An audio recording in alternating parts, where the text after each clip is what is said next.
Hello, dear students. You must have watched my previous videos on the chapter Accounts for Holding Companies. Let's continue this chapter further, and in this lecture, we will learn the treatment of pre-acquisition losses. In the previous video, I had taught you the treatment of pre-acquisition profits. Similarly, in sometimes in the balance sheet of subsidiary company, pre-acquisition losses may be given to you. The information about pre-acquisition losses may also be given to you sometimes in the additional information as well. So we will learn how to deal with the pre-acquisition losses. So for better explanation, we have taken one example. It's one complete illustration. Let's read this question first of all, and then we will see its solution. The question is here on the right hand side. You can see you have been given the balance sheets of two companies, H Limited and S Limited. And you can see how much investment is made by holding company in the subsidiary company. Investments 4,000 shares in S Limited, and the amount is also 4,000. You can see how many shares are there with subsidiary company. Subsidiary company is having total 6,000 shares, as one share is costing rupee 1 each. So that means there must be 6,000 shares, and out of these 6,000 shares, 4,000 shares are purchased by the holding company, as we can see in the balance sheet of the holding company. So that means 2,000 shares are held by the outsiders. So very clearly we can find out the ratio between the holding and minority. That is 2:1, because 4,000 is to 2,000. 2:1 will be the ratio between the holding and the minority. Now let's read the question fully. The shares were purchased by holding company H Limited. H Limited is the holding company on 30th September 2016. We can see the balance sheet date given to us is 31st March 2017. So that means it's a complete year, that is from 1st April 2016 till 31st March 2017. And the shares are purchased in between the date, that is 30th September 2016. So this is the acquisition date. And whatever reserves and surpluses are there on or before this date, they will be taken as pre-acquisition reserves, surpluses, profits, losses, whatever. And after this date, whatever is there with the subsidiary company, that will be taken as post-acquisition profits, reserves or losses, whatever. On 1st April 2016, the profit and loss statement showed a loss of rupees 3,000, which was written off from out of the profits earned during the year. So 1st April 2016 is the beginning date, and on this beginning date of the financial year, the profit and loss statement showed a loss of 3,000. Profit and loss statement of subsidiary company here showed a loss of rupees 3,000, which was written off from out of profits earned during the year. So if on the beginning of the year there was a loss as shown by P&L account, so that loss is to be treated as a pre-acquisition loss, because this date is obviously the date which is before this 30th September 2016. That is, this is pre-acquisition time period, and on this date the loss of 3,000 rupees is given to you, and this loss was fully written off out of the profits earned during the year. Profits are earned uniformly throughout the year 2016-17. Prepare consolidated balance sheet. Now you can see that in the balance sheet of subsidiary company, what profits are given to you. See, reserve is not there in subsidiary company's balance sheet. Only surplus is there, and surplus is showing 1,800. That is, on 31st March 2017, there was a profit or surplus of 1,800. Even though on 1st April 2016 there was loss, but this loss was then written off gradually. Obviously, when we will earn profit gradually from in different months by our earnings, so ये profit को आप ये इस loss को आपने profit में convert कर दिया, और 31st March 2017 को आपका जो net result आया है वो है प्रॉफिट 1,800 रुपीज का. तो इस हिसाब से देखा जाए तो हम कैलकुलेट करेंगे कि हमने पूरे साल में कितना प्रॉफिट अर्न किया है, और ये भी लिखा है कि प्रॉफिट्स जो है they are earn uniformly throughout the year. Uniformly मतलब कि इवनली डिस्ट्रीब्यूटेड है प्रॉफिट. हर मंथ का प्रॉफिट जो है, अगर हम पूरे ईयर का प्रॉफिट कैलकुलेट कर लेते हैं तो हम उसको डिवाइड बाय 12 करेंगे तो पूरे मंथली प्रॉफिट हमारा कैलकुलेट हो जाएगा. So let's see its solution students, how we will deal with this pre acquisition loss. Let's now see on the left hand side the solution. Ratio between holding and minority we have calculated, it is 2:1.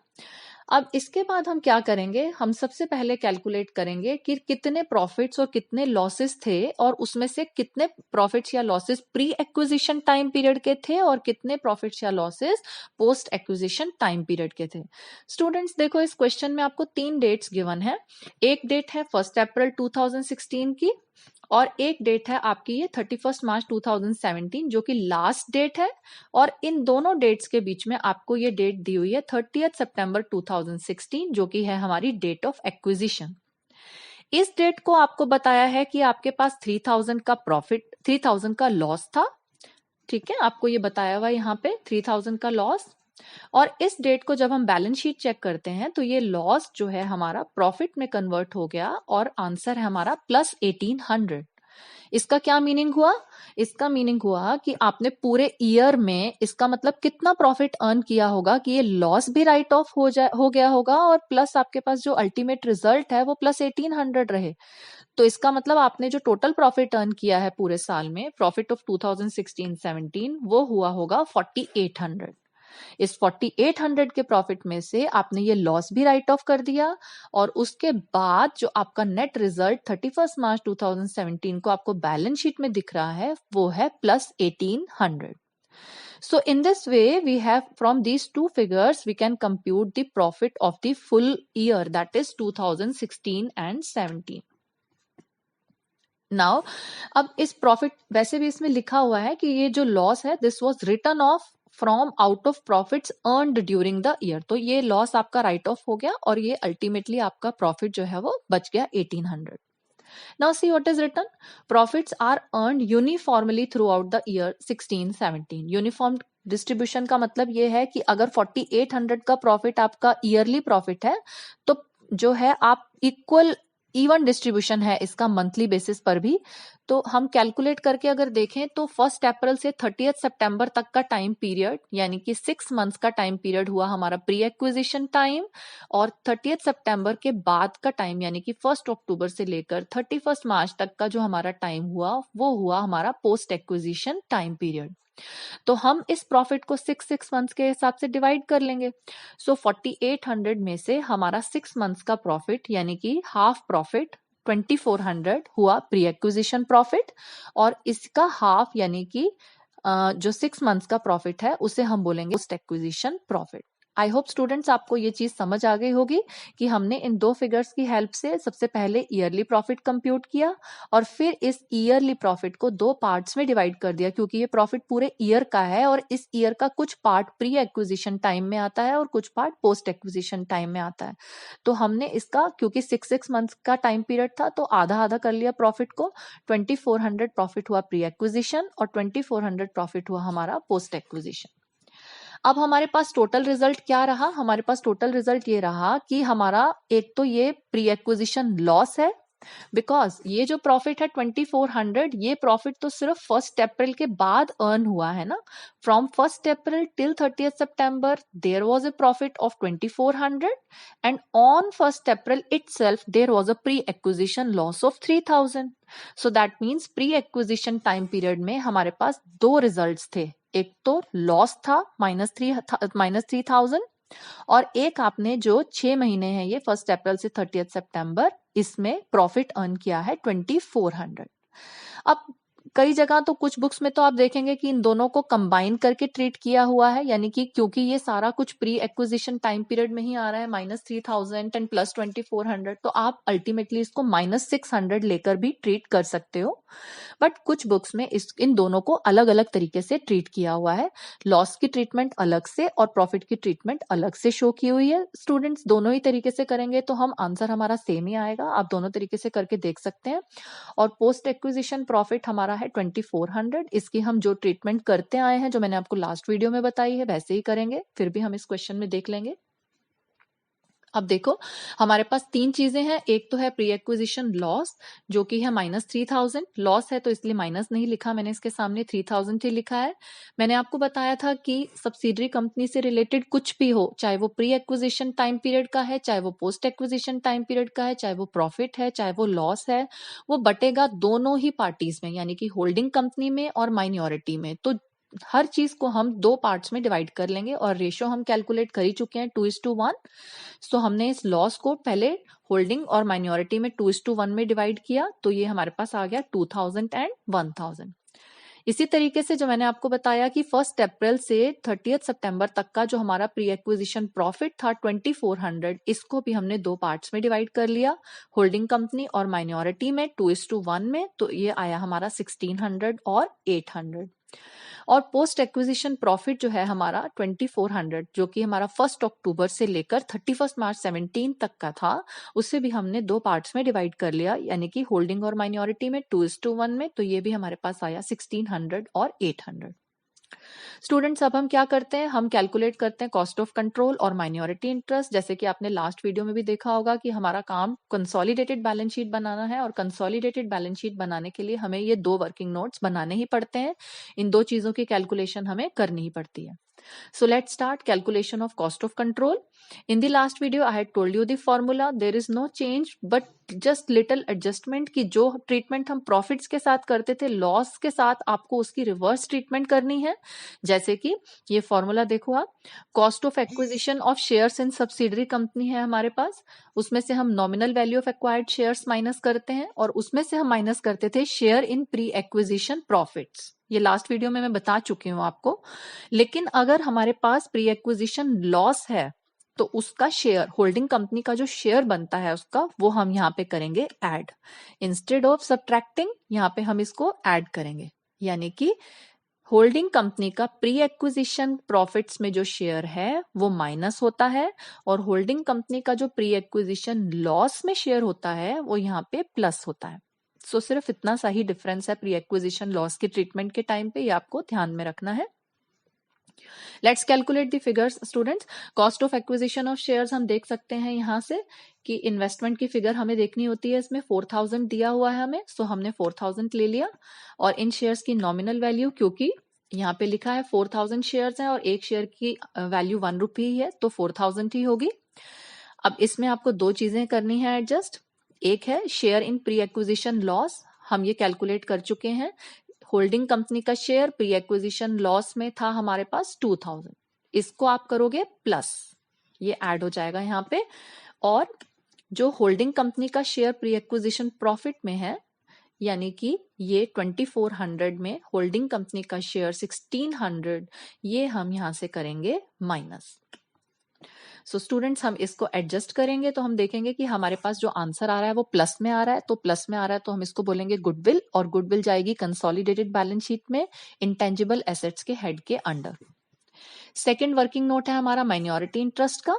Minority interest मैं आपको बता चुकी हूं पहले भी बहुत बार कि minorities से रिलेटेड यानी कि आउटसाइडर से रिलेटेड हमारा जो भी शेयर बनता है वो सारा का सारा हम लाकर माइनॉरिटी इंटरेस्ट में ऐड कर देते हैं, चाहे वो प्री एक्विजिशन से रिलेटेड है, चाहे वो पोस्ट एक्विजिशन से रिलेटेड है। प्रॉफिट में शेयर होगा तो प्लस करेंगे, लॉस में शेयर होगा तो माइनस करेंगे। तो अकॉर्डिंगली हमारा ये फॉर्मूला बनेगा। सबसे पहले nominal value of the shares held by outsiders, हम देख सकते हैं कि 2000 शेयर्स जो हैं they are owned by outsiders out of 6000, क्योंकि 4000 जो है होल्डिंग ने ओन किए हुए हैं। सो उनकी नॉमिनल वैल्यू 1 रुपीज के हिसाब से हुई हमारी 2000। अब हमने ऊपर तीन चीजें ली थी, pre acquisition loss, pre acquisition profit, pre acquisition and post acquisition profit. इन तीनों में माइनॉरिटी का जो भी शेयर होगा वो हम प्लस माइनस करेंगे। क्योंकि ये लॉस है, इसमें जो माइनॉरिटी का शेयर होगा 1000 आप माइनस करोगे। ये प्रॉफिट है, इसमें जो माइनॉरिटी का शेयर है 800 वो आप ऐड करोगे। और ये भी प्रॉफिट है, इसमें जो माइनॉरिटी का शेयर होगा 800 वो भी आप ऐड करोगे। तो students let's see how have we calculated this. ये 1000 यहां से हुआ माइनस, ये 800 प्लस हुआ, और सिमिलरली ये 800 भी हमारा हुआ प्लस। तो इस तरह से हमारा ये आंसर आया माइनॉरिटी इंटरेस्ट का 2600। माइनॉरिटी इंटरेस्ट के बारे में मैं बता चुकी हूँ आपको कि कंसोलिडेटेड बैलेंस शीट में सेकंड मेन हेड हम बनाते हैं लायबिलिटी साइड पे by the name minority interest, और उसी में ये वाला अमाउंट हम लेकर चले जाएंगे। लास्ट वीडियो में भी मैंने आपको अल्टरनेटिव तरीका बताया था माइनॉरिटी इंटरेस्ट को कैलकुलेट करने का। यहाँ पर भी मैं आपको एक बार बता देती हूँ कि माइनॉरिटीज के लिए कुछ भी शेयर कहीं पर और नहीं जाता, तो हमें ये प्रॉफिट्स और लॉसेस के पार्ट्स ना करके हम एक बार ही टोटल जो हमारा लास्ट अमाउंट है उसमें ही सीधा माइनॉरिटी का इंटरेस्ट कैलकुलेट कर सकते हैं। और हमारा लास्ट अमाउंट क्या है, यहाँ पे हम बैलेंस शीट से देख सकते हैं 1800 की हमारी फाइनल फिगर है प्रॉफिट की, सब कुछ प्लस माइनस करके। तो इस 1800 में ही हम सीधा माइनॉरिटी का इंटरेस्ट कैलकुलेट कर सकते हैं। माइनॉरिटी का इंटरेस्ट 2:1 के हिसाब से 1/3 है, तो 1800 में ही हम सीधा 1/3 कैलकुलेट करके 600 यहाँ पे ला सकते हैं और इस तरह से माइनॉरिटी इंटरेस्ट कैलकुलेट कर सकते हैं। सो आप जिस भी तरीके से माइनॉरिटी इंटरेस्ट कैलकुलेट करना चाहो, आंसर आपका सेम ही आएगा। Now students, let's see the consolidated balance sheet. We will see the figures from here and we will just combine them. सबसे पहला हेड हमारा होता है शेयर कैपिटल का। शेयर कैपिटल में मैं आपको हमेशा बताती हूँ कि सिर्फ होल्डिंग कंपनी की ही शेयर कैपिटल आती है, सब्सिडरी कंपनी की शेयर कैपिटल यहाँ पे नहीं आती।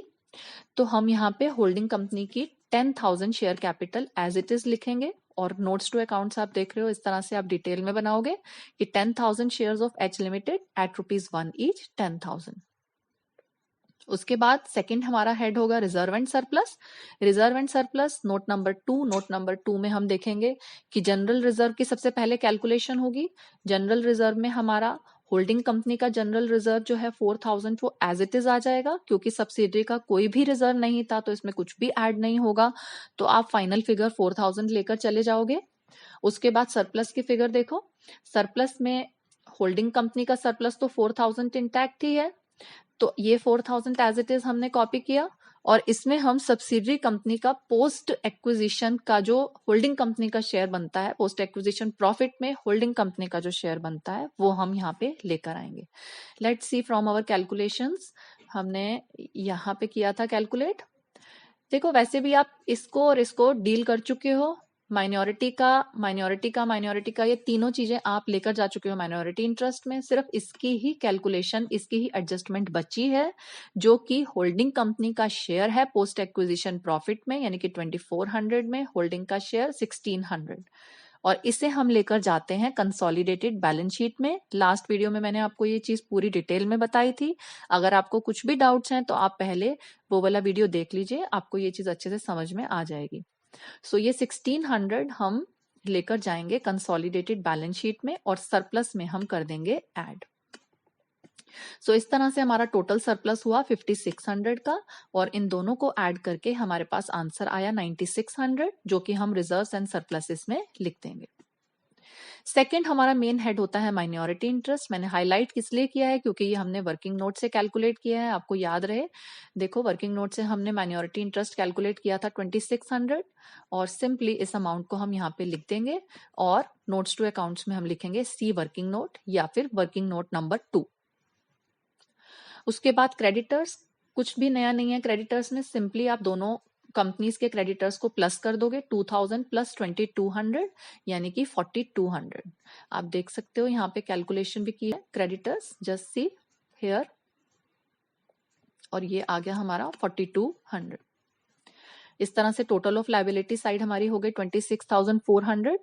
एसेट्स में हमारे पास दो ही चीजें हैं, टेंजिबल एसेट्स और इंटेंजिबल एसेट्स। टेंजिबल एसेट्स में हम सिंपली दोनों कंपनीज के एसेट्स को प्लस कर देंगे, 16,000 और 10,000 यानी कि 26,000। नोट्स टू अकाउंट्स में हम बता देंगे दोनों को ऐड करके, ठीक है। Tangible assets H limited 16,000, S limited 10,000 और टोटल 26,000। और इंटेंजिबल एसेट्स हमने कैलकुलेट किया ही था वर्किंग नोट नंबर 1 में, और वहां यहां पर आकर हम इंटेंजिबल एसेट्स लिख देंगे वर्किंग नोट नंबर 1। ये देखिए,